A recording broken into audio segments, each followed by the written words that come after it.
Bismillahirrahmanirrahim. Assalamualaikum warahmatullahi wabarakatuh.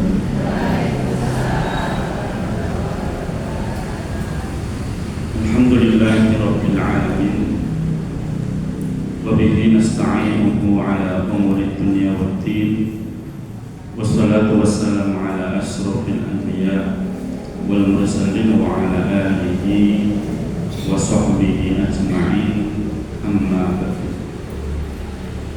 Akhwatul ummahat yang semoga senantiasa dalam lindungan Allah Subhanahu wa taala. Alhamdulillah, mari kita selalu panjatkan rasa syukur kita kehadiratullah Rabbul Alamin yang telah mencurahkan nikmat-nikmatnya kepada kita, nikmat iman, nikmat sehat wal afiyah, nikmat kekuatan, sehingga kita bisa hadir di majelis ini untuk talabul ilmi. Ini kalau bukan nikmat dari Allah Subhanahu wa taala, tidak mungkin kita mampu hadir di majelis yang mulia ini. Apalagi bisa istiqomah, apalagi tiap hari ada kajian itu. Ibu-ibu itu masya Allah setiap hari kajian. Ya bagus bu, kajian itu dapatkan pahala dari Allah. Tapi bagus lagi kalau diamalkan, biar tidak bosan ya. Belajar diamalkan, insya Allah lebih memberikan manfaat. Selanjutnya kajian kita di pagi hari ini, Bapak Ibu sekalian, adalah membahas kitab At-Tadhkirah, keindahan menghadapi kematian. Yang kita bahas sejak awal bagaimana persiapan menghadapi kematian sampai urut terakhir kali nanti masuk surga atau masuk neraka. Saya menggunakan buku yang baru ya, daripada yang kemarin 2 jilid, tulisannya kecil-kecil dan terlalu bertele-tele. Saya mendapatkan buku yang baru, sama judulnya Tadhkirah, mungkin lebih diringkas menjadi satu buku dan lebih bagus penampilannya ini, Tadhkirah, keindahan menghadapi kematian. Ini jenengan bisa dapatkan di Shopee atau di internet lah, nanti dibuka aja Tadhkirah, diketik itu insya Allah nanti banyak yang jual dengan harga yang paling murah. Saya biasanya cari yang paling murah, terus saya klik, kemudian nanti diantar. Kajian kita pada pagi hari ini melanjutkan kajian sebulan yang lalu, masalah hisab ya. Masalah hisab yang berat, hisab yang ringan, kemudian terakhir kemarin mereka yang tidak dihisab. Siapakah mereka yang tidak dihisab, yang jumlahnya 70.000. Lah setelah dihisab, hisab itu artinya apa? Dihitung atau kemudian ditimbang.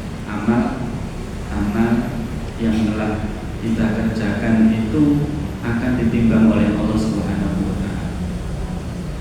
Kalau di dunia, ibu-ibu sekalian, orang menimbang itu sangat mungkin sekali di sana ada kecurangan. Makanya Allah Subhanahu wa taala mengingatkan dalam surat Al-Mutaffifin, wailul mutaffifin alladzina idza talu 'alan nasi yastawfun wa idza kaluhum aw wazanuhum yusirun. Kebiasaan orang-orang ketika mereka menjual itu, kalau dia pas beli, ketika jual beli, ketika pas beli minta ditambahin, timbangannya dipaskan, kalau perlu ditambahin. Tetapi ketika dia menjadi seorang penjual, dia kurangi timbangan. Padahal itu akan menjadi penyebab harta yang dia dapatkan haram. Kalau haram masukkan dalam mulut berarti seperti memasukkan api neraka. Sudah ditimbangkan pas, akhirnya terus tanpa sepengetahuan pembeli ngambil satu, dijumputin, itu langsung dimasukkan lagi. Atau sudah dimasukkan dalam kresek terus dimasukkan lagi. Itu kan berarti tidak halal kan? Terus kalau dia menjual itu dikurangi, diganjel bawahnya, sehingga ketika di situ pas 1 kilo, 5 kilo, ketika sampai di rumah masih kurang 3 on, meskipun kurang 3 on, kurang 2 on, tetap itu kurang. Lah Allah Subhanahu wa taala nanti pada hari kiamat timbangannya itu betul-betul adil. Tidak mungkin Allah Subhanahu wa taala mendolimi hamba. Lah timbangannya bagaimana? Timbangannya ya sama sebagaimana kita saksikan. Ya. Ini gini kemudian terus gini. Yang satu untuk menimbang amal kebaikan, yang satu untuk menimbang amal keburukan. Fa amma man thaqulat mawazinuhu fa huwa fi 'ishatin radiyah wa amma man khaffat mawazinuhu fa ummuhu hawiyah. Yang berat amal timbangan kebaikannya nanti dia akan mendapatkan surga, kehidupan yang penuh dengan keridhaan. Sedangkan kalau berat amal keburukannya dia nanti masuk ke dalam. Ibu sekalian silahkan dilihat surat Al-Anbiya ayat ke-47. Surat Al-Anbiya ayat ke-47. A'udzu billahi minasyaitonir rajim. Wa nad'ul mawazinal qista li yaumil qiyamah fala tudlamu nafsun syai'a. Surat Al-Anbiya ayat ke-47, bahwa timbangan pada hari kiamat itu adalah kepastian dan Allah sudah menyebutkan dalam Al-Qur'an. Sambung. Coba yang sudah dapat dibaca terjemahannya, Bu. Al-Anbiya ayat 47. Iya, Bu. Sudah? Itu sudah baca. Ayatnya. Terjemahannya.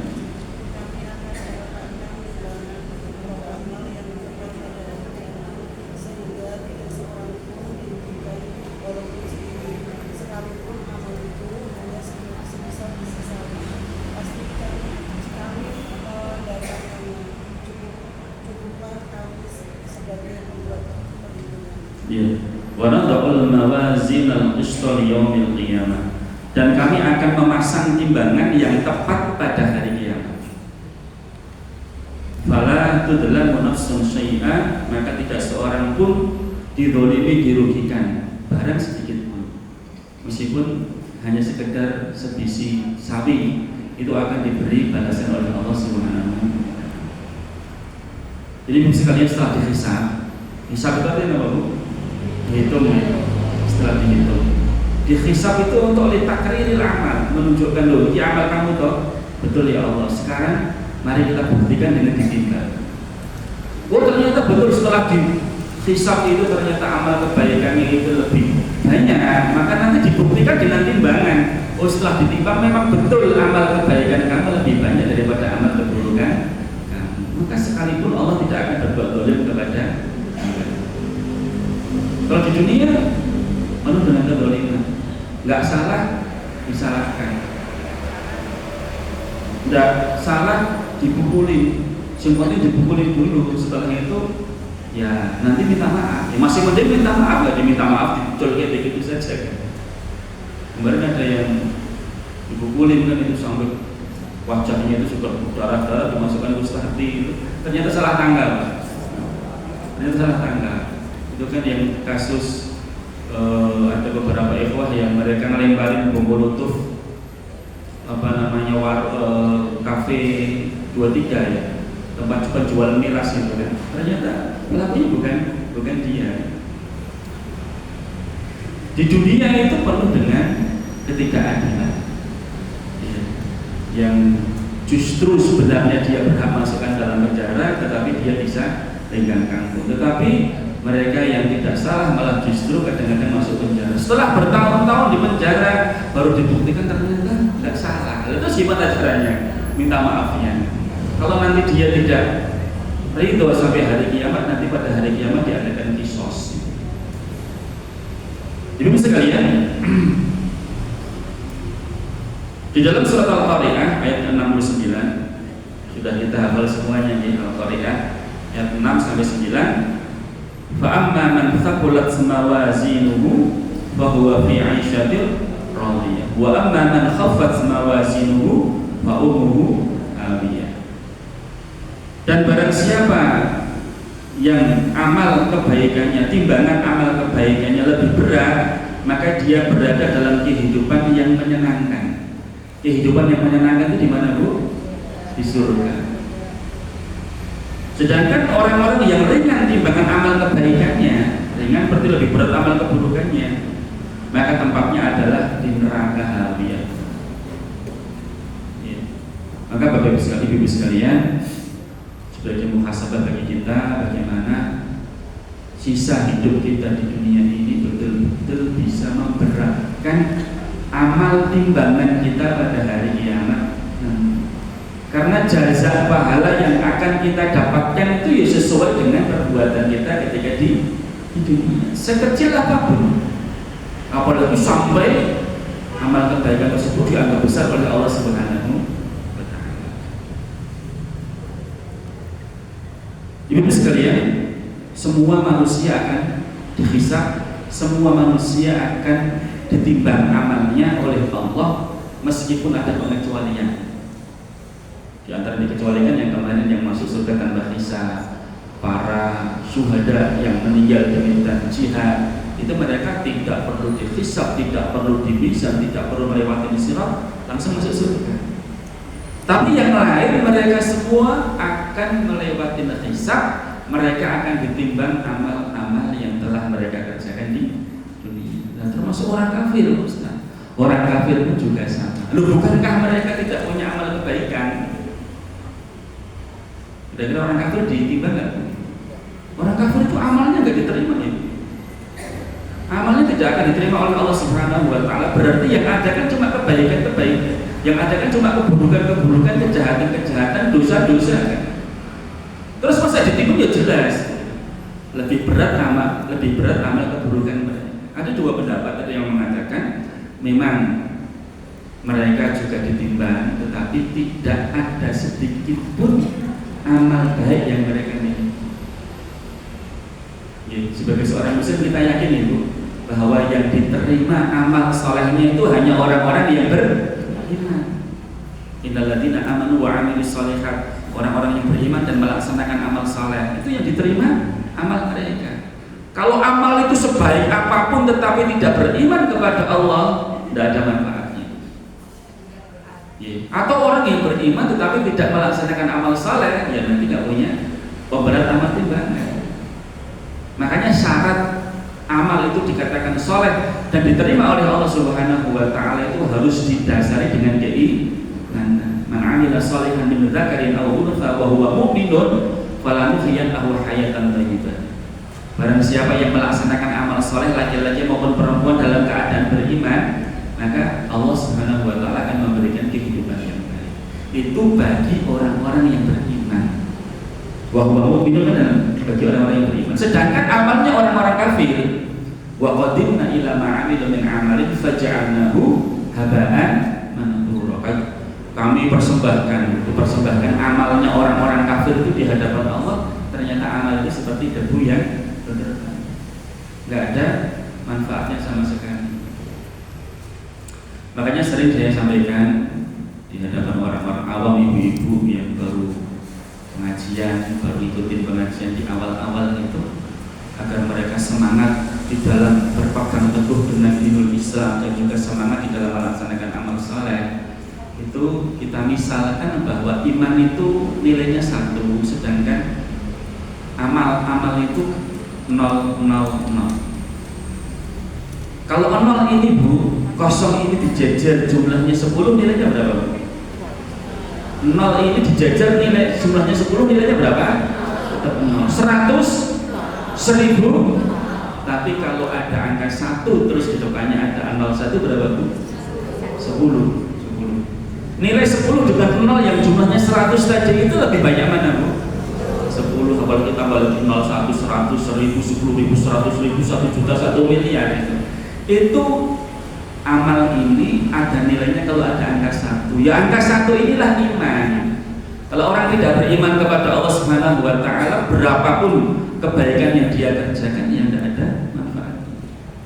Meskipun ada juga yang berpendapat orang kafir kalau mereka itu nanti berbuat amal baik, bukan amal soleh nih, jangan bilang amal soleh.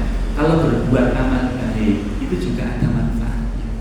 Di antaranya mengurangi siksaan pada hari kiamat.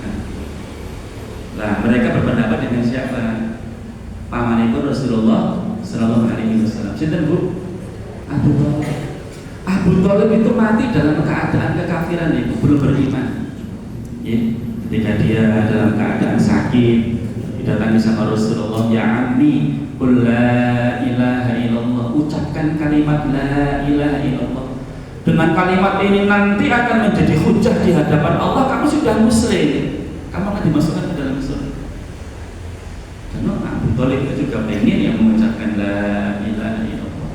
Tapi setelah itu datang orang kafir, teman-teman dia, dengan mengucapkan atardahu an billati Abdul Muttalib. Apakah kamu akan membenci agama nenek moyang kita, agama Abdul Muttalib?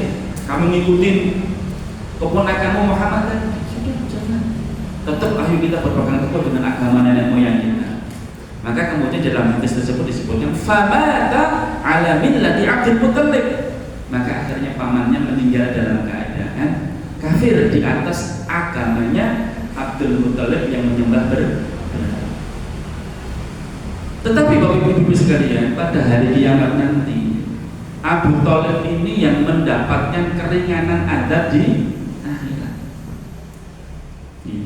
Jadi ketika dimasukkan ke dalam neraka, Abu Thalib ini mendapatkan keringanan azab di akhirat. Kenapa? Karena syafaatnya Rasulullah. Karena jasa dia kepada Rasulullah, kepada umat Islam. Meskipun masih kafir Bu, itu dia yang melindungi Rasulullah Sallallahu Alaihi Wasallam. Kalau kamu macam-macam sama Muhammad ini, hadapi dulu saya pamannya. Meskipun dia belum masuk Islam, silahkan kamu berdakwah kepada Muhammad, tak beri kebebasan. Nanti kalau ada apa-apa bilang sama saya. Luar biasa Rasulullah SAW, pamannya membela dia meskipun belum masuk Islam. Makanya begitu beliau meninggal dunia, si Abu Thalib ini meninggal dunia, Rasulullah begitu sangat terpukul sekali. Dalam 1 tahun 2 orang yang dikasihi meninggal dunia nih, sudah.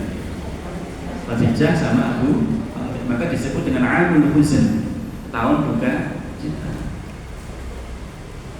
Sudah gitu Rasulullah kemudian ke Taif, ya. Ternyata di sana dapatkan perlakuan yang buruk. Sudah aku tak ke Taif aja lah, siapa tahu nanti di sana mendapatkan perlindungan, orang-orang akan menjawab dakwahku, mereka akan mau menerima dakwahku. Ternyata sampai di Taif dilempari sama batu oleh anak-anak kecil sama perempuan-perempuan. Itu betul-betul dihinakan ya. Sampai-sampai malaikat aja kan mereka datang, ya Rasulullah kalau engkau pengen, kalau engkau mau akan saya angkat gunung itu dan timpakan kepada mereka. Tidak, saya enggak seperti itu. Saya enggak dendam kepada mereka. Mungkin hari ini bapak-bapak mereka kafir kepadaku, syirik kepada Allah Subhanahu wa Ta'ala. Saya berharap anak cucu mereka nanti jadi orang-orang yang beriman kepada Allah Subhanahu wa Ta'ala. Tapi ternyata betul. Sekarang di Taif itu tidak ada orang yang kafir. Semuanya beriman kepada Allah Subhanahu wa Ta'ala. Bahkan negeri Taif ataupun kota Taif itu terkenal dengan apa? Qaryatul Muluk. Qaryatul Muluk itu apa? Desa atau kotanya para raja-raja. Kalau pas musim panas itu para raja, pejabat-pejabat pemerintah itu mereka istirahatnya, mereka menghabiskan masa panas, liburan panas itu di Taif. Sayur-sayuran, buah-buahan itu sumbernya dari Taif. Maka ibu-ibu yang mau umroh nanti kalau bisa minta mampir di Taif, atau mungkin ada program nanti wisata di Taif. Jadi selain umroh kemudian terus di Taif. Biar mengetahui, masya Allah ini dulu kota yang menentang dakwah Rasulullah, akhirnya anak cucunya mereka menerima dakwahnya Rasulullah SAW. Sekarang menjadi kota yang dibarokahi oleh Allah Subhanahu wa Ta'ala. Kembali kita di buku sekalian, bahwa ternyata kebaikan-kebaikan yang dikerjakan Abu Thalib di saat dia masih kafir, belum beriman kepada Rasulullah SAW, dan memang sampai akhirnya dia gak beriman, itu ada pengaruhnya, ada balasannya. Apa? Diringankan adabnya. Tapi seringan-ringannya adab di neraka itu betul. Dia pakai sandal, itu sandalnya dimasukkan ke dalam neraka itu kotain apa? Mendidih. Itu yang masuk ke dalam neraka, adabnya yang paling ringan. Dia mengira bahwa ini adalah adab yang paling berat, padahal itu adab yang paling ringan. Lah kayak seperti itu kok guyonan. Oleh kebun rokok apa-apa kok dilo. Malah bareng karo artis-artis, ayu-ayu ganteng-ganteng. Ya wis rasakno nek pengen karo kebun rokok meskipun dilo. Dan saya enggak mau meskipun dilo mau gitu. Siksaannya kayak seperti ini. Minta air itu. Minta air kan. Kalau sini minta air langsung bisa minum gitu. Monggo diucap. Padune. Jadi penghuni surga sama penghuni neraka nanti bisa ditemukan dong. Ya Allah, Al-Quran menyebutnya luar biasa nih. Neraka itu tempatnya paling bawah, bumi paling bawah, surga itu letaknya langit paling atas. Itu nanti penduduknya bisa saling berkomunikasi itu. Sing sudah masuk neraka, delek-delek, disiksa, kepanasan, kerongkongannya kering. Apa yang mereka minta kepada temannya di surga? Kancaku disiksa gitu kan. Mas, aku jaluk sithik wae yo, apa? Banyu. Setetes air. Antafidu alaina minal ma. Tolong beri setetes air kepada kami. Au mimma razaqakumullah, atau sebagian rezeki yang Allah berikan kepada kalian. Apa jawabannya penduduk surga? Innallaha harramahum 'alal kafirin. Sesungguhnya Allah mengharamkan keduanya kepada orang-orang kafir. Sorry bro, nggak boleh bro. Wis rasakno diri banget. Dhisik kamu nggak mau beramal kebaikan menentang Allah dan Rasul.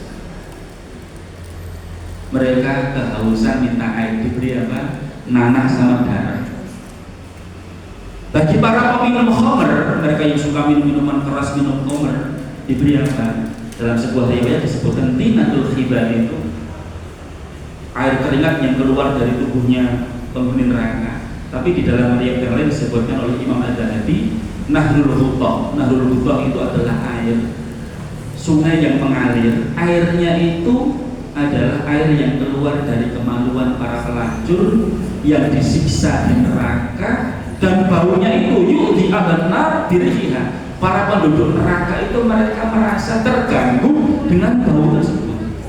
Kok ambune kok bosok, iki bau apa toh? Oh, itu yang keluar dari kemaluan para pelacur yang disiksa di neraka. Itu nanti ketika para peminum khamar, minuman keras, ya, yang suka minum di dunia, apalagi sampai mereka ngejek, mereka sampai menghinakan agama Islam, sombong dengan perbuatan mereka, merasa punya backing yang kuat, foto dengan pejabat-pejabat tinggi, tidak ada yang mungkin berani utik-utik bisnis saya.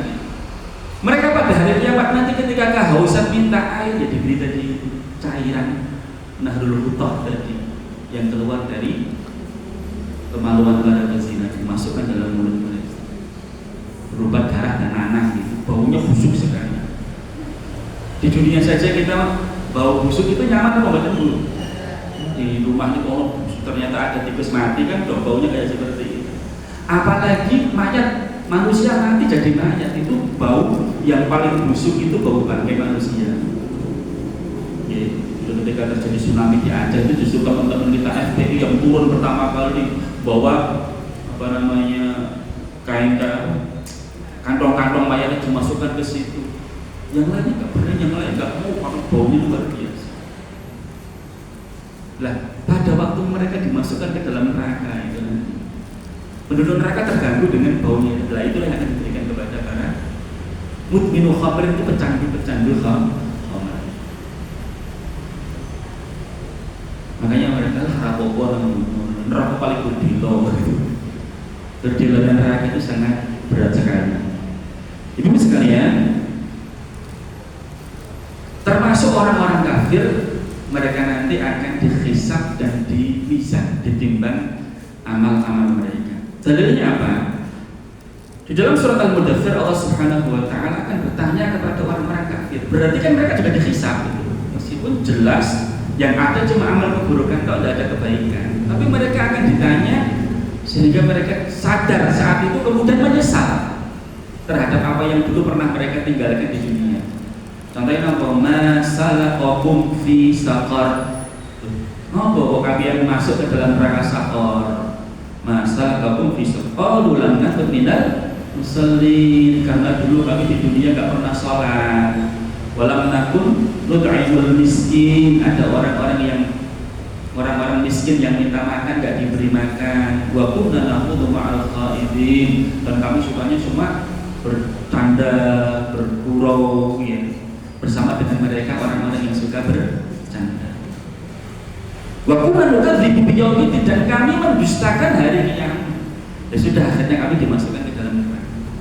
Ditanya kenapa, alasan kenapa, sebabnya kalian dimasukkan ke dalam neraka.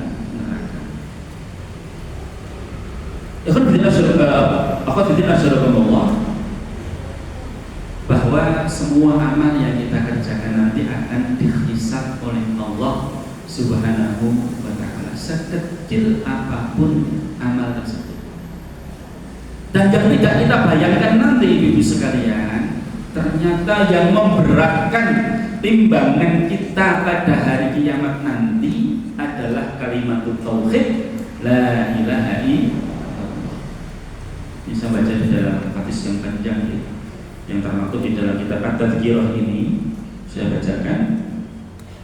Diriwayatkan oleh Imam Tirmidzi dari Abdullah bin Amr bin As bahwa Rasulullah Shallallahu Alaihi Wasallam bersabda, pada hari kiamat nanti Allah akan memeriksa seorang dari umatku di hadapan para makhluk. Ibu sekalian, nanti kita dihisab itu di depan semua makhluk yang telah Allah hidupkan di muka bumi semenjak zaman Nabi Adam sampai datangnya hari kiamat. Bukan sekedar satu warga Cemani, enggak. Bukan sekedar pejabat-pejabat yang ada di situ, enggak. Bukan sekedar kalau dia itu disidang di Polres ya seorang yang tugas di Polres, enggak. Kalau di Polsek ya tugas di Polsek, enggak. Semua orang akan menjadi saksi. Kita bayangkan begitu dahsyatnya pengadilan pada waktu itu. Kita bayangkan bagaimana pada waktu itu kita dilihat semua makhluk diadili, yang mengadili langsung Allah Subhanahu wa ta'ala. Lalu dibukakan kepadanya 99 lembaran catatan amal. Jadi masing-masing kita nanti punya lembaran-lembaran, Bu, entah berapa jumlahnya, satu tulisannya penuh dengan tulisan amal kebaikan atau keburukan, 2, 3, 4, 5 lembarannya jumlahnya 99. Panjang setiap lembar catatan amal tersebut sejauh mata memandang. Jangan bisa bayangkan sejak mukallaf, sejak dengan balik. Nah, perempuan itu baliknya umur berapa, Bu? Iya, kira umurnya berapa? Tergantung ya, sekarang semakin cepat ya. Anak SD kelas 6 sudah haid. Kalau sudah haid kan berarti sudah mukallaf, sudah wajib melaksanakan perintah-perintah Allah Subhanahu wa ta'ala. Nah, laki-laki itu kan ketika dia bermimpi mungkin SMP kelas 3, SMA kelas 1. Misalnya yang paling rendah umurnya berapa, Bu? Kelas 6 itu umurnya berapa kira-kira? 11, 12 gitu. Umurnya 11 tahun. Terus jenengan diberi umur oleh Allah 60 tahun misalnya. Berarti berapa tahun Bu jenengan taklif atau taklif? 49 gitu. Ya kurang lebih 50 tahun lah. Selama 50 tahun tersebut semua yang kita omongkan, semua yang kita kerjakan, baik buruk ditulis semuanya, tidak ada satupun yang tertinggal. Jangan bayangkan. Tulisannya sepiro nih. Ayo, tulisannya sepiro.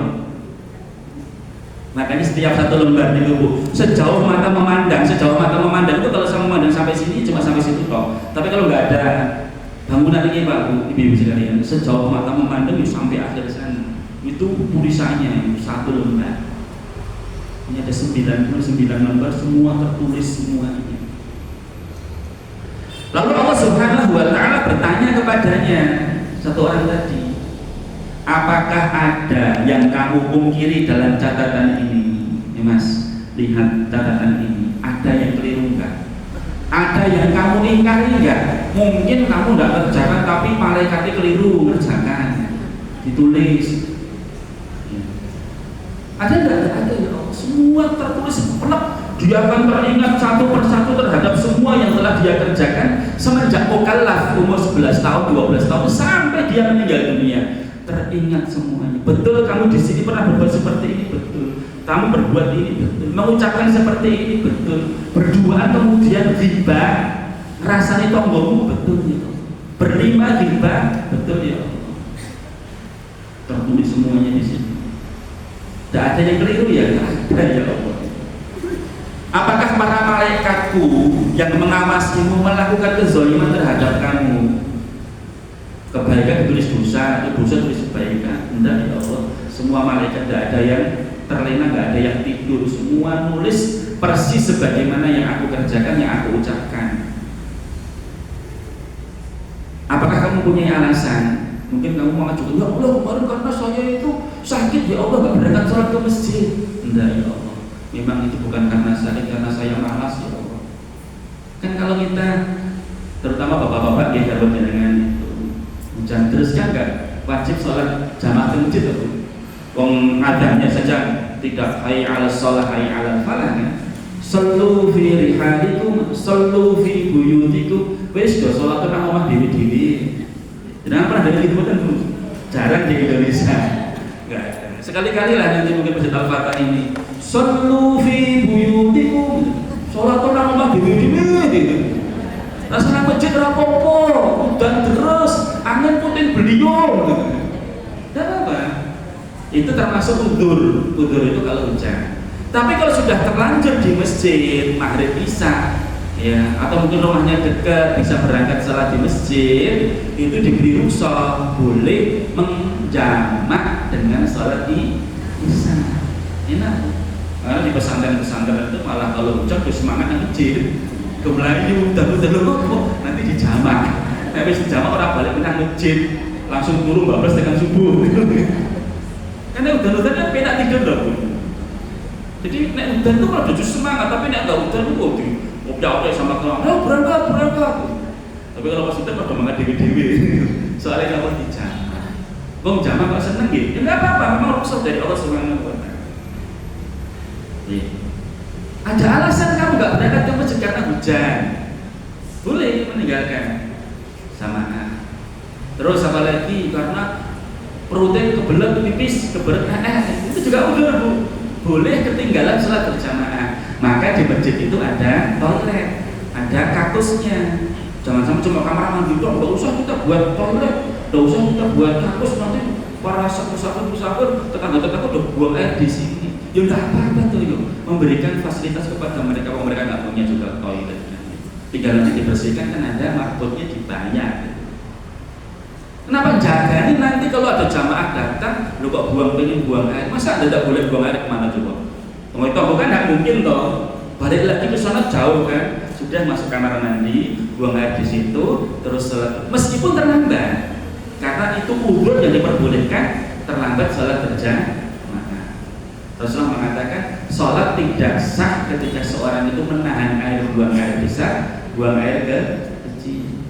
Tidak usah dimana-mana kalau memang sudah proses dan titok ini mah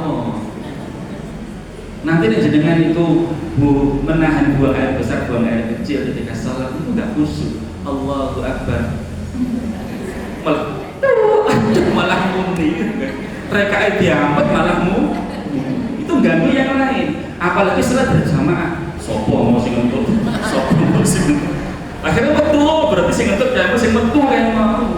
Kan ngoten lho. Makanya Rasulullah mengatakan tidak ada sholat itu sholatnya tidak sah, ada yang mengatakan sholatnya tidak sempurna, ada yang mengatakan makruh sholat kok menahan buang air besar, buang air kecil. Itu termasuk udzur yang kalian boleh untuk ketinggalan sholat berjamaah. Termasuk udzur juga ibu-ibu, yaitu kalau makanan sudah disiapkan, dorongan puasa enak itu sudah menjelang isya, begitu sudah disiapkan Allahu Akbar, isya. Bahkan udah koma, sudah siap mau makan wis koma. Makan masjid nopo sholat rin. Makan dulu. Rasulullah mengatakan la sholata bi hadrati ta'am. Sholat tidak sah kalau makanan sudah disiapkan. Kalau makanan sudah disiapkan. Sudah disiapkan ya bukan masih dimasak, enggak, tapi sudah disiapkan. Makruh hukumnya. Kenapa? Khawatirnya nanti pas Allahu Akbar, wah kakak mau enak deh sambil bawang nih, nganggu umrah yo enak banget gitu. Sholat kok kelingan pak?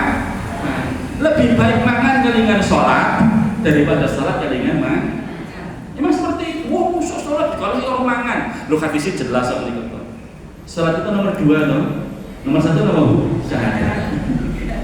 Mesti mangan, enggak itu dalam kondisi makan memang makan didulukan, setelah itu baru kemudian sholat. Ibu sekalian, tidak ada udzur, dia bilang, apakah ada udzur, ada alasan? Tidak ada ya Allah, memang saya meninggalkan perintah Engkau karena tidak punya alasan. Kemudian sebenarnya kamu mempunyai satu catatan amal kebaikan di sisiku. Setelah dia lihat dosa-dosanya ditambahkan semua, amal kebaikannya cuma sedikit, ya Allah, ini nanti saya akan dimasukkan dalam neraka. Wis pun istilahnya jantung itu sudah sempat jantung. Tidak neraka piye, neraka piye. Ternyata Allah mengatakan begitu, Allah itu sangat sayang kepada hambanya. Kalau kemarin hisab kan namanya hisaban yasira nih. Diampuni semua oleh Allah Subhanahu wa taala, dimasukkan surga. Di mizan pun nanti juga Allah Subhanahu wa taala akan menunjukkan kasih sayangnya kepada hamba-hambanya. Di saat dia lihat dosa-dosanya, dia lihat amal kebaikannya cuma sedikit, Allah mengatakan, sebenarnya kamu punya satu catatan amal kebaikan di sisiku. Sesungguhnya pada hari ini kamu tidak akan dirugikan sedikit pun. Kamu akan bahagia dimasukkan ke dalam surga. Kamu diselamatkan oleh satu catatan ini, namanya bitokoh. Bitokoh ini apa Bu? Kartu truf, kartu penyelamat kamu, kartu yang akan bisa memberikan syafaat kepada kamu. Meskipun 99 semuanya dosa semuanya, tapi kamu akan diselamatkan dengan satu kartu ini.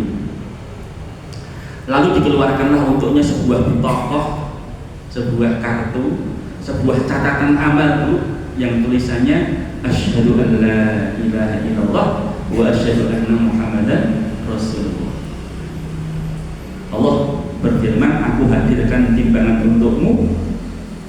Dia lalu berkata, ya Allah, apalah artinya satu kartu ini dibanding dengan 99 dosa-dosa yang tertulis dalam catatan amal keburukan saya, ya Allah. Apakah mungkin bisa menyelamatkan ya Allah satu catatan amal ini? Maka Allah mengatakan, jangan khawatir, kamu tidak akan dirugikan sedikit pun. Maka lembaran-lembaran catatan amal itu diletakkan di satu piringan timbangan, dan kartu ini diletakkan di piringan timbangan yang lain, dan ternyata catatan amal itu bobotnya lebih ringan dan lebih berat timbangan la ilaha illallah Muhammadur Rasul. Ibu sekalian, ternyata yang menyelamatkan kita nanti itu satu catatan amal, atau istilahnya bitokoh, istilahnya kartu truf, kartu yang menjadi penentu. Ternyata kartu ini apa Bu? La ilaha illallah. Maka jangan remehkan la ilaha illallah. Sampai Rasulullah mengatakan semua manusia yang pernah mengucapkan la ilaha illallah muslim, belum pernah berbuat syirik, tidak batal keislamannya, keimanannya, tidak batal kalimat tauhid, pasti dia masuk surga.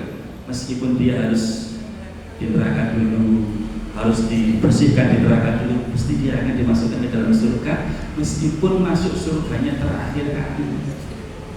Disebut dengan al-jahanamiyun, mantan-mantan penghuni jahanam. Ente itu mantan penghuni neraka ini itu.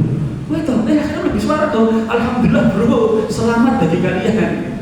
Pun gosong kuabeh itu terus dicelupkan dalam nahrul hayah sinar kehidupan, dimasukkan ke dalam surga. Mantan-mantan penghuni neraka berlebu. Namanya apa? Al-jahanamiyun, mantan-mantan penghuni neraka. Harusnya sore. Berarti masih ada harapan itu. Yang menyelamatkan apa? Yang menyelamatkan kalimat tauhid la ilaha illallah tadi. Dan kalimat tauhid la ilaha illallah ini bertingkat-tingkat, berjenjang. Ya, mereka yang langsung masuk surga dengan kalimat tauhid ini yang betul-betul memiliki, mengerjakan syarat-syaratnya. Kalimat tauhid ini kan pintu masuk surga ya Bu. Tapi pintu ini gak akan terbuka kalau tidak dikunci. Lah kuncinya itu apa? Para ulama mengatakan pintu kunci daripada la ilaha illallah yang kemudian menjadi syarat la ilaha illallah itu ada 7. Ilmu, ikhlas, yakin, qabul, inqiyad, mahabbah, sidqun. 1 ilmu ya. Itu disebut satu ilmu, betul-betul mengilmui kalimat la ilaha illallah, menjiwai, tahu betul maksud dari la ilaha illallah. Yang kedua, ikhlas di dalam mengucapkan kalimat tauhid la ilaha illallah ini. Yang ketiga, yakin betul dengan kalimat tauhid la ilaha, bahwa tiada ilah yang berhak disembah, tiada Tuhan yang berhak disembah selain Allah Subhanahu wa ta'ala. Terus nomor 4 ya, qabul itu menerima, bukan kubul ya, kubul dubur itu. Qabul itu menerima, betul-betul menerima pasrah total dengan kalimat tauhid la ilaha illallah ini. Terus inqiyad itu pasrah. Inqiyad pakai qaf, inqiyad itu pasrah, tunduk kepada kalimat tauhid la ilaha illallah. Terus nomor 6 mahabbah, cinta, betul-betul cinta dengan kalimat tauhid ini. Kemudian yang terakhir, sidqun, itu jujur, berlaku jujur dengan kalimat tauhid. Jadi ibu sekalian, kenapa kok orang yang mengucapkan kalimat tauhid pada zaman dahulu dengan hari ini itu beda? Orang-orang yang mengucapkan kalimat tauhid pada zaman dahulu, mereka disiksa dengan berbagai macam siksaan. Bilal bin Rabah kayak seperti itu. Terus siapa lagi itu? Yasir, bapaknya Ammar, ibunya Sumayyah. Sumayyah ini menjadi awwalus syahidatin fil Islam. Perempuan yang pertama kali syahid dalam Islam itu siapa? Bu? Sumayyah. Suaminya namanya Ammar, anaknya namanya Yasir. Bapak ibunya disiksa di hadapan anaknya, sudah sampai meninggal, disiksa dengan berbagai macam siksaan sampai meninggal. Sumayyah ini konon dalam sebuah riwayat disebutkan diambilkan tombak terus ditusuk kemaluannya sampai tembus ke bawah. Suruh untuk kafir, dia nggak mau, dia terus mengucapkan la ilaha illallah. Kalimat inilah yang kemudian memasukkan dia ke dalam surga. Ada yang menyebutkan bahwa Sumayyah ini kaki kiri tangannya diikat, kaki kirinya diikat, kemudian diikatkan ke kuda satu, ini diikatkan kuda satunya lagi, terus dipecut berlawanan arah, sehingga terbelahlah tubuhnya Sumayyah ini menjadi dua. Di hadapan anak yang bernama Yasir, bapaknya terbunuh, ibunya terbunuh. Sekarang kamu wahai Yasir, tetap kamu beriman kepada Muhammad, kepada Tuhannya Muhammad, tidak mau kafir. Katanya Yasir, ya sudah kalau gitu saya kafir. Yang mengucapkan kekufuran. Kenapa? Karena tidak kuat dengan yang dia lihat siksaan bapak sama ibunya tadi. Selama dia Yasir tadi selamat, guru-guru datang kepada Rasulullah, ya Rasulullah, gimana saya ini Rasul? Saya mengucapkan kekufuran. Maka Rasulullah mengatakan, wa kaifa qalbuka? Hati kamu bagaimana? Saya tetap mantap ya Rasulullah beriman kepada engkau. Maka turun ayat illa man ukriha wa qalbuhu mutmainnun bil, kecuali yang dipaksa tapi hatinya masih beriman, maka kekafirannya tidak memberikan pengaruh kepada keimanan, tetap dia beriman kepada Allah Subhanahu wa ta'ala. Luar biasa itu kekuatan kalimat tauhid sampai seperti itu. Kekuatan kalimat tauhid inilah yang kemudian Ibrahim alaihissalam dilemparkan ke dalam apinya itu menjulang tinggi sampai mereka tidak kuat dengan panasnya itu. Nabi Ibrahim dilemparkan dari tempat yang paling tinggi dan dilemparkannya dengan manjanik, menjadi ketapel raksasa gitu. Itu karena dia mengucapkan la ilaha illallah. Begitu juga Nabi Yunus alaihissalam dikeluarkan dari perut ikan gara-gara kalimat tauhid la ilaha illallah. Nabi Yunus ini kurang sabar, Bu. Dakwah kepada kaumnya, menentang, diancam dengan azab, mereka malah juga menantang. Akhirnya Nabi Yunus pergi meninggalkan mereka.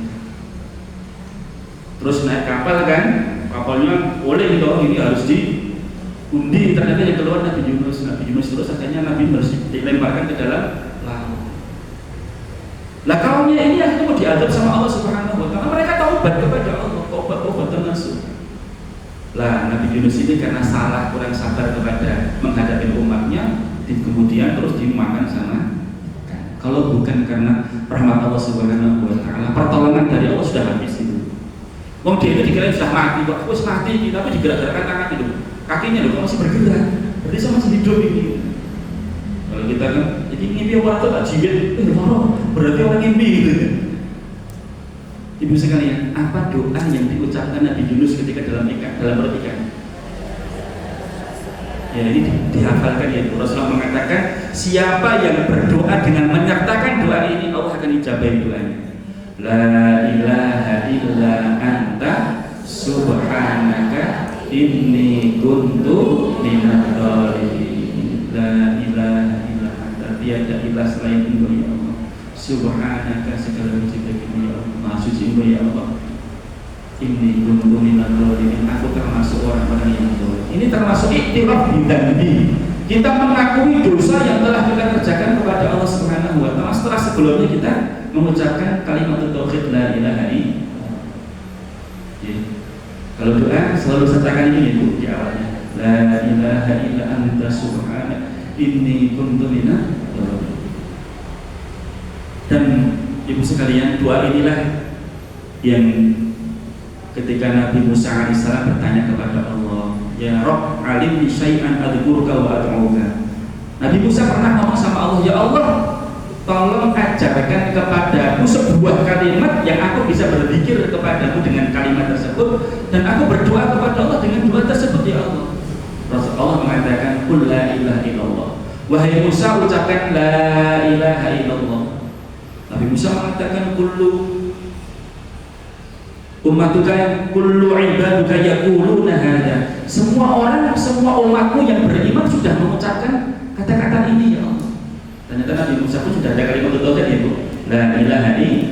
Semua umat yang sudah beriman mengucapkan kalimat tauhid ini ya Allah. Maka Allah mengatakan ya Musa, lau anna as-samawati sab' wa 'amiruhunna wal ardina sab' wa 'amiruhunna fi kifatin wa la ilaha illallah fi kifatin malat bihina la ilaha illallah. Wahai Nabi Musa, wahai Musa, kalau seandainya langit yang jumlahnya 7 beserta semua yang tinggal di dalamnya, yang meramaikannya, yang meramaikan langit itu 9 malaikat. Langit yang 7 beserta dengan para malaikat, wal ardina sab' dan juga bumi yang 7 beserta semua penghuninya, fikih fatin diletakkan dalam sebuah timbangan, dan la ilaha illallah itu di timbangan yang lain, malat bihina la ilaha illallah, lebih berat timbangan la ilaha illallah. Jadi jangan lupakan kalimat tauhid, betul-betul kita mengucapkan dengan penuh keyakinan, betul-betul kita hayati, kita ikhlas, kita intiyat ya. Tujuan tadi itu kita betul-betul kita kerjakan, sehingga jangan sampai terjadi mengucapkan la ilaha illallah dipercaya karo keris, la ilaha illallah direbutan lekone kiai selamat, la ilaha illallah ngelarun ke Ilorah Kidul Pantai Selatan, itu la ilallahnya palsu itu. Kalau dia mengucapkan la ilaha illallah, tidak ada ilah yang berhak disembah selain Allah, aku hanya minta perlindungan kepada Allah, bantuan kepada Allah gitu, semua tinggalkan, kesyirikan semua tinggalkan. La ilaha illallah masih nyokono nanggone mbahmu kono, sesuk kan kowe arep nikah njuk restu karo mbahmu. Lha wis mati dijaluk minta pangestu ya. Berarti tingkatan la ilaha illallah cuma segitu tadi. Bisa-bisa nanti batal la ilaha illallahnya tanpa disadari. Makanya la ilaha itu betul-betul la ilaha illallah yang berkualitas, sehingga nanti betul-betul akan memberatkan timbangan kita dan akan memasukkan kita ke dalam surga. Kita tidak ngira ya Allah dosanya begitu banyak, dosa-dosaku ya Allah, ternyata kecil di hadapan kamu, lebih berat timbangan la ilaha illallah. Ini sekalian, selain kalimat tauhid la ilaha illallah, banyak amal-amal yang kita anggap ringan tetapi ternyata memberatkan timbangan pada hari kiamat nanti. Napa Bu sedih? Subhanallah wa bihamdihi, subhanallah wa bihamdihi, subhanallah wa bihamdihi, subhanallah. Kalimatani khafifatani 'ala lisani, 2 kalimat yang mudah diucapkan oleh lisan, dicintai sama Ar-Rahman, memberatkan timbangan pada waktu hari kiamat nanti. Subhanallah wa bihamdihi, subhanallah wa bihamdihi. juga alhamdulillah. Kata-kata alhamdulillah, dapatkan nikmat alhamdulillah. Alhamdulillah syatrul iman wa at-tahuru syatrul iman walhamdulillah tamla'ul mizan. Kebersihan itu adalah separuh dari keimanan, setengah keimanan, dan alhamdulillah itu akan memberatkan timbangan kita pada hari kiamat. Sekedar mengucapkan la ilaha alhamdulillah, alhamdulillahirabbil alamin, kalau mendapatkan kenikmatan, kalau mendapatkan ujian, bu alhamdulillahi ala kulli hal. Jangan biru nih. Mendapatkan kenikmatan, alhamdulillah ala kulli hal, itu dengan belum dulu. Alhamdulillah ala kulli hal itu waktu sedih, kehilangan uang, itu tetap alhamdulillah ala kulli hal. Bagaimanapun tetap alhamdulillah. Ibu sekalian, itu amal yang akan ditimbang oleh Allah Subhanahu wa taala pada hari kiamat nanti. Tapi pertanyaannya, Ustaz, sebenarnya yang ditimbang nanti itu amalnya atau catatan amalnya atau yang beramal, pelakunya? Jadi manusianya itu ditimbang, gue apa orang gitu. Kira-kira yang ditimbang yang mana, Bu? Catatan amalnya atau amal itu sendiri atau pelakunya? Amal tadi ya jelas ya, kalimatani khafifatani tadi alhamdulillah itu kan amalnya. Tapi juga catatan-catatan itu juga akan ditimbang. Tadi dalilnya jelas ya, 99 catatan, satu la ilaha illallah, benar juga catatan kan. Loh, berarti dua-duanya betul. Bahkan orangnya pun juga akan ditimbang oleh Allah. Tapi bukan berarti si gede terus berat, si cilik terus ringan. Tidak. Rasulullah SAW pernah mengatakan, di akhir zaman nanti itu banyak orang-orang gendut, banyak orang-orang gemuk. Salah satu tanda hari kiamat. Kenapa? Karena mereka banyak makan. Tetapi pada hari kiamat nanti ketika ditimbang oleh Allah Subhanahu wa taala, tidak lebih berat daripada nyamuk, sayap nyamuk. Jadi sangat ringan sekali, meskipun awalnya benar gini tapi ternyata sangat ringan sekali. Berarti timbangan berat badan di dunia itu tidak mempengaruhi, nggak usah khawatir. Bahkan yang kurus-kurus Bu gitu ya, pernah ada salah seorang sahabat itu dia naik pohon itu, kemudian betisnya kelihatan dari bawah. Para sahabat tertawa sebut, "Mimma tadhakun? Kenapa kalian tertawa?" "Itu loh ya Rasulullah, betisnya kecil banget." Langsung Rasulullah mengatakan, "Ketahuilah bahwa betis dia tadi itu nanti kalau ditimbang pada hari kiamat lebih berat daripada bukit Uhud." Coba Abdullah bin Mas'ud ini nanti kakinya itu kalau ditimbang dua-duanya, betisnya itu ditimbang pada hari kiamat lebih berat daripada bukit Uhud. Jadi dari bukit Uhud kan itu kan, ya jelas lebih berat bukit Uhud di dunia, tapi di akhirat lebih berat betisnya Abdullah bin Mas'ud.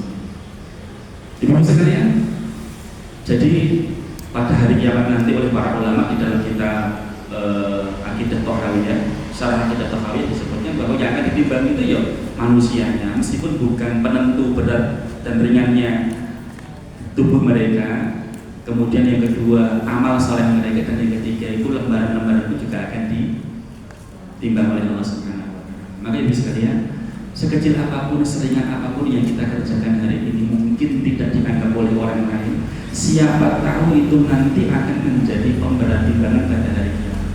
Bermanfaat di dunia, memberatkan timbangan pada hari kiamat nanti. Dalam sebuah hadis sahih tadi saya baca, ada salah seorang itu yang dimasukkan ke dalam surga, jalan ke sana kemari, bertamasya di surga.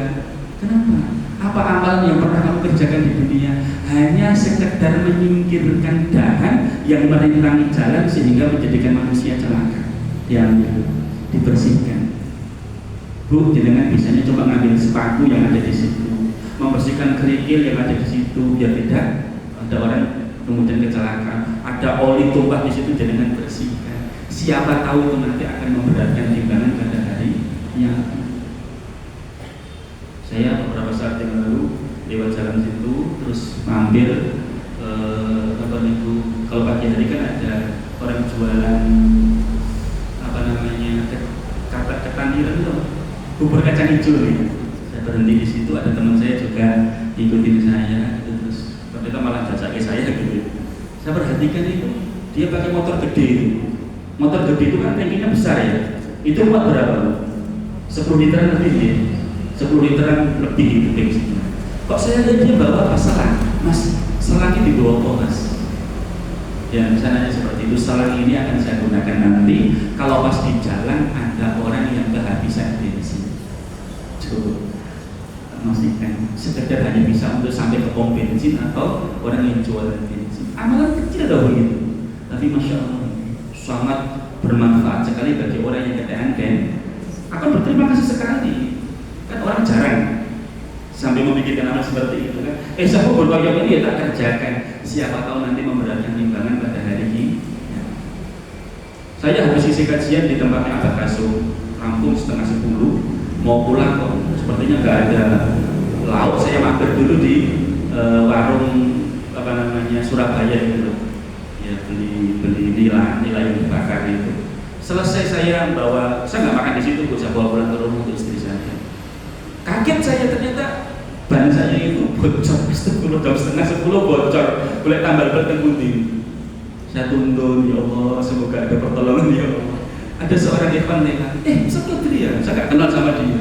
Iya, kenapa Ustaz?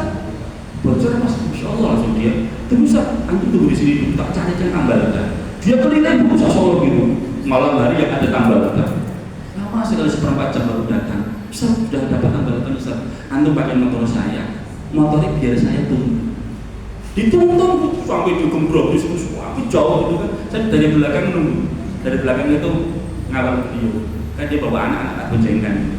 Sampai di tempat itu, sudah mas sudah sampai, alhamdulillah. Jazakallahu khairan. Sudah saya pastikan tambal ban ini sudah selesai mengerjakan. Ditunggu sampai selesai. Padahal saya nggak kenal sama sekali sama dia. Sampai selesai kemudian sudah selesai tak tinggal. Saya bawa lauk 2 yang saya tak berikan mas, satunya untuk istri antum. Saya berdiri, betul-betul terima kasih. Saya nggak bisa bayangkan kalau saya harus nuntun sampai ke rumah itu berapa kilo, paling tidak 5 kilo. Vario gede loh bukti itu coba. Jam tengah malam hari kan jarang ada tambal ban. Amalan kecil tapi akan satu ingat selalu. Ya jasa dia dan kelak nanti insya Allah akan beri pemberat timbangan pada hari kiamat. Nanti. Ibu sekalian, mungkin hanya sekedar dengan membantu kucing yang mungkin kedinginan di pinggir jalan, antum bawa pulang ke rumah, dimandikan, diberi susu. Masya Allah, siapa tahu nanti memberi berat timbangan pada hari. Meskipun seekor kucing bukan manusia. Sampai-sampai seorang pelacur itu ya, dia memberikan minum kepada anjing yang kehausan. Allah Subhanahu wa Ta'ala ampuni dosa-dosa dia. Itu hanya kepada seekor anjing, apalagi yang diberi minum adalah manusia. Dengan memberikan amanah segini kepada satu orang, apalagi yang diberi itu ustaz yang kehausan di jalan, atau ustaz yang habis ngomong kehausan. Masya Allah, jangan anggap remeh amal kebaikan sedikit pun, apalagi sampai membahagiakan orang lain. Boleh jadi karena doa-doa mereka dengan diselamatkan dari musibah di dunia, atau nanti Allah Subhanahu wa Ta'ala beratkan timbangan pada hari kiamat. Ibu sekalian, kemarin pas kecelakaan di jalan tol yang beruntun itu, atau truk tronton itu remnya blok itu, saya nggak bisa membayangkan berapa yang jadi korban itu. Bus, hancur semua.